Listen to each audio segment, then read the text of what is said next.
إن النجاح في العمل والحياة الخاصة أمر ممكن وفي متناول الجميع، إذ ما أحسن تطبيق أساليب وخطوات النجاح الذي يبدأ وينطلق من الداخل إلى الخارج.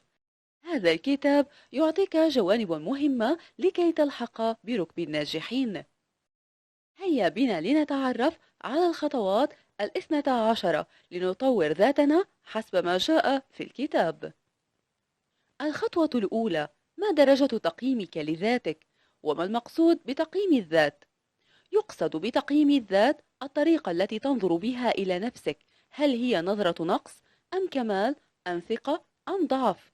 ولا شك أن الذي يقلل ثقته بنفسه يكون تقييمه لنفسه ضعيفا، وعندما تكون ثقتك كبيرة سوف تكون قادرا على مواجهة الصعاب والتحديات. لذا نجد أن الذي يقيم ذاته بدرجة عالية يتمتع بإحساس داخلي بالراحة والأمن النفسي. الخطوة الثانية: العلاقة بين العافية والنجاح. إن المتعافي يتولد لديه إحساس بالحيوية والنشاط والثقة بالنفس، كذلك يشعر أنه يتكيف ويتأقلم مع البيئة حوله. هذه العافية والتي تعتمد على الغذاء المناسب والصحة العقلية والتمرين البدني تبعث على الجد والنجاح والإنجاز. أما العكس، عندما يفقد العافية فيشعر بالتعب والإعياء وهبوط الهمة واستشراء الأحباط، ولن يستطيع أحد أن يستفيد من اللياقة البدنية حتى يجعلها ضمن برنامجه اليومي. أما من حيث الغذاء، فاعلم أنه ليس كل ما هو معد للأكل يعتبر غذاء. إذن لكي تتمتع بالعافية عليك بمحاورها الثلاثة. الخطوة الثالثة: هل تتوفر لديك مهارات الاتصال بالآخرين؟ هو فن يجعلك توصل كل ما تريد وتصل إلى كل ما تريد، وكلما كان الاتصال قويا أثر ذلك على وصول المعلومة بشكل فعال. إن إتقان فن الاتصال كفيل بأن ينقلك إلى صفوف الناجحين والمبدعين، بل إنه عصب العلاقات البشرية الذي يجعل حياتك واضحة وممتعة. من يتقن الاتصال يتقن الاستماع. أثناء الاستماع اتبع ما يلي: استخدم تعابير الوجه وإيماءات الجسم وحركات اليدين. أشعر الشخص الذي أمامك بالارتياح. زد من تركيزك أثناء الاستماع. تجنب الاستعجال أو المقاطعة لحديث المتكلم ولو كان حديثه يخالف الصواب. اجعل نفسك مع المتحدث وليس ضده. كن هادئا وأخفض صوتك وكن لين الجانب. الخطوة الرابعة: ما مدى نجاحك في استخدام مهارات الاتصال الإنساني؟ كيف تبقى إيجابيا في بيئة سلبية؟ تتفاوت بيئات العمل المتنوعة من حيث زيادة الجوانب الإيجابية أو الجوانب السلبية، والتي تعطي وصفا للبيئة إيجابا أو سلبا حسب نوعية المشكلة وأطرافها. المهم أين مكانك سواء في البيئة الإيجابية أو السلبية، وما هو دورك. قد يفرض علينا العمل في بيئات سلبية، ولكن يجب الحذر أن نصطبغ بصبغتها. لذا عليك بما يلي: تقبل العمل مع أشخاص سلبيين دون أن تتأثر بهم. احتفظ بعلاقات طيبة مع رئيسك ومرؤوسيك وزملائك في العمل. صحح أي خلل يحدث في علاقاتك بأقرب فرصة وأسرع طريق. عندما تتقن ما ذكر سابقا سوف تحقق ما تريد، ومنها زيادة إنتاجيتك بالإضافة لرغبة الآخرين للتعاون معك في إنجازاتك. تصبح صورتك في مكان عملك أكثر إيجابية. تقليل صراعاتك الشخصية في العمل يجعلك موظفا تستحق التقدير. إصلاح العلاقات الإنسانية. نتفق وإياك إلى أنه لا تكاد توجد بيئة عمل تخلو من خلافات تختلف درجة اتساعها، مما يشعرنا بعدم الارتياح في العمل ويقل الاتصال. لذا لابد من العمل على تسوية هذه العلاقات الإنسانية، مع الحرص على اختيار الوقت المناسب والمكان المناسب والحالة النفسية لأصحاب الخلاف وسط جو هادئ ومفتوح، مما يقلل من الخلافات التي غالبا ما تنشأ من سوء الفهم. الخطوة الخامسة: هل تنظر إلى الأمور بجدية مفرطة؟ تطوير الحس الفكاهي. تعتبر الفكاهة من أشكال الاتصال الإنساني، إذ هي تعبر عن سرور الإنسان وسعادته. لذا يتمتع البعض بهذا الحس الفكاهي، فهم ينجحون في التأثير على الآخرين بأسلوبهم المرح لإيصال رسائلهم المناسبة حسب الموقف. لا شك أن تولي أي وظيفة يحتاج إلى المثابرة والجدية في العمل، والتي تعد عصب الإنجاز، بيد أن الأمر يحتاج إلى الترويح بين الحين والآخر وإدخال الفكاهة على نفوس الموظفين فيما يتناسب مع المقال والمقام. وإليك بعض الفوائد للمرح أثناء العمل. إذا كانت الفكاهة في وقتها المناسب تزيد من إنتاجية العمل. تعتبر الفكاهة حافزا لفريق العمل. تخلق الفكاهة علاقات حميمية بين العاملين. تعتبر الفكاهة ضرورة لبناء المهام بنجاح. ولنعلم أيضا أن فن الفكاهة لا يتقنه إلا الناجحون في علومهم وعلاقاتهم. الخطوة السادسة: هل يحتاج موقفك إلى تجديد؟ يظل الشخص أيا كان موقعه يحتاج إلى تعديل أو تجديد لمواقفه، واستعادة النظر إلى الأمور من حوله وتقييمها وتقييم المعوج واستمرار التحسن فيها. ويبدو أن أفضل فترات النظر هي الإجازات من أجل التصدي لما يلي: ما مدى مقوماتك للصدمات الخارجية مثل الإحباطات الشخصية والمشاكل العائلية والصحية وغيرها. مشاكل النظرة إلى الذات: قد يوجه الواحد منا نقدا غير مباشر لنفسه، سواء في زيادة الوزن أو عدم المظهر الجيد، فيولد صورة سلبية عن الذات وتحرمه من التفكير في نفسه بطريقة إيجابية. المناخ العام السلبي: قد يكون للشخص صورة ذاتية إيجابية وتحيط به بيئة هادئة، ولكنه قد يتحول إلى اتخاذ المواقف السلبية، وذلك لتأثير المجتمع عليه خصوصا من وسائل الإعلام المتنوعة. لذلك كثيرا ما يحتاج الواحد منا إلى تعديل أو تجديد موقفه بشكل مستمر. ماذا نعني بالموقف الإيجابي؟ الموقف الإيجابي هو الطريقة التي تنقل من خلالها مزاجك للآخرين.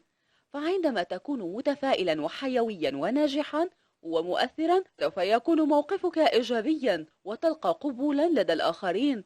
والعكس، عندما تكون متشائما وتتوقع الأسوأ، سوف يكون موقفك سلبيا وسوف تجد إعراض الآخرين عنك.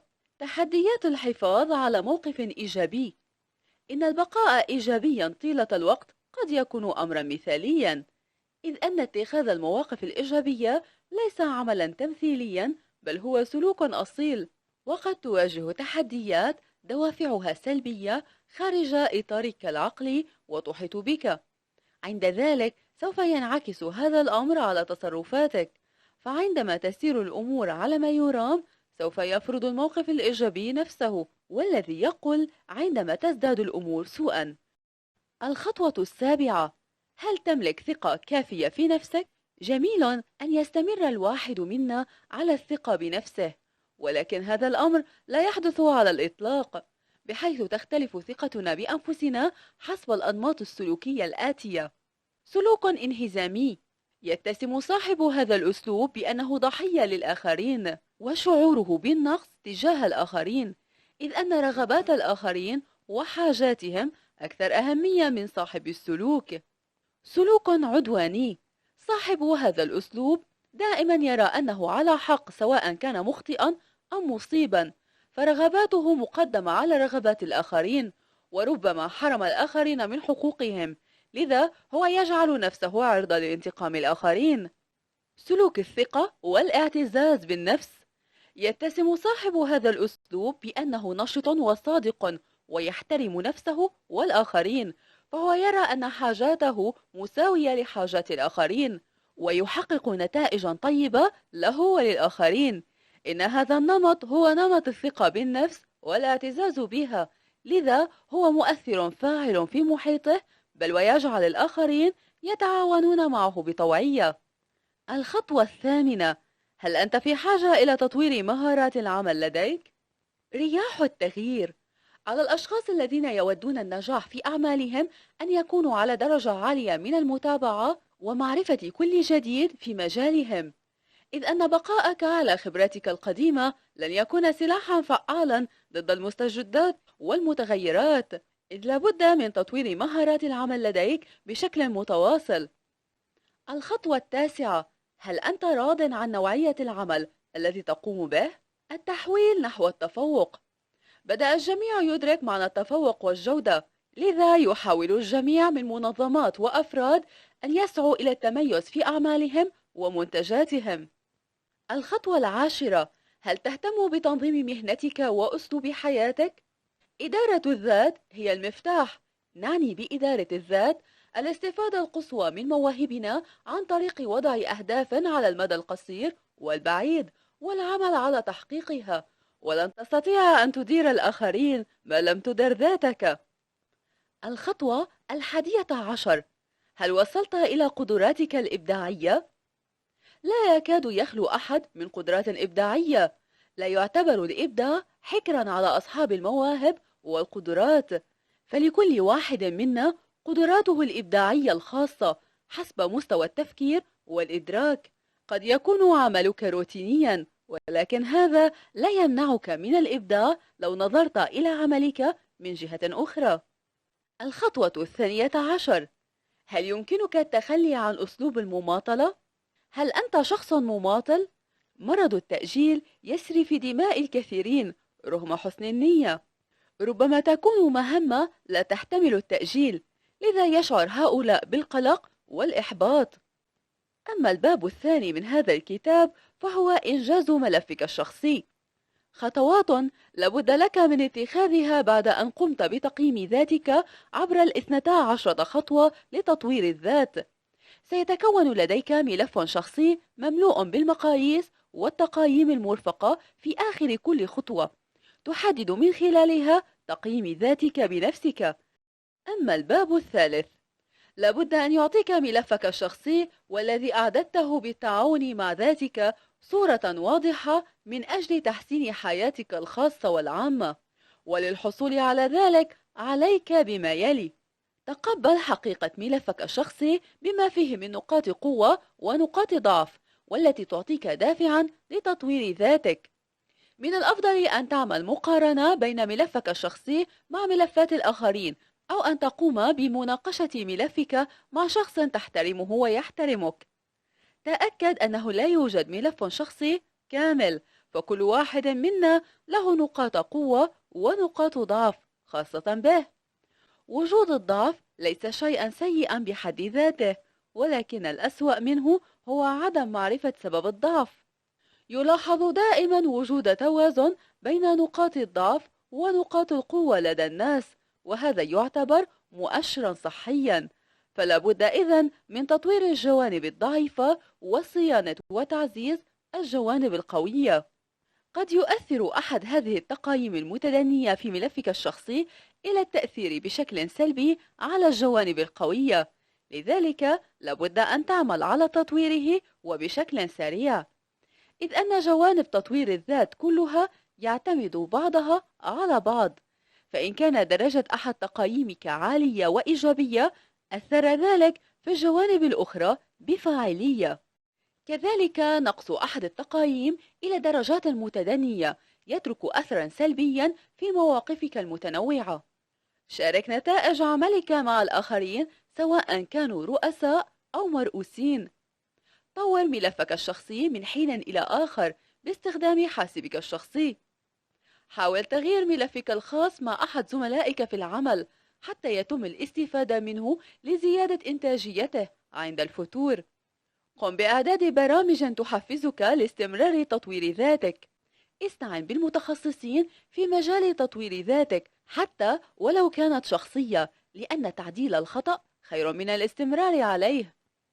هذه كانت أهم الأفكار التي جاءت في كتاب 12 خطوة عملية للتطوير الذاتي. شكرا للمتابعة. نرجو أن نكون قد قدمنا ما هو مفيد لكم، وإلى كتاب قيم وجديد إن شاء الله.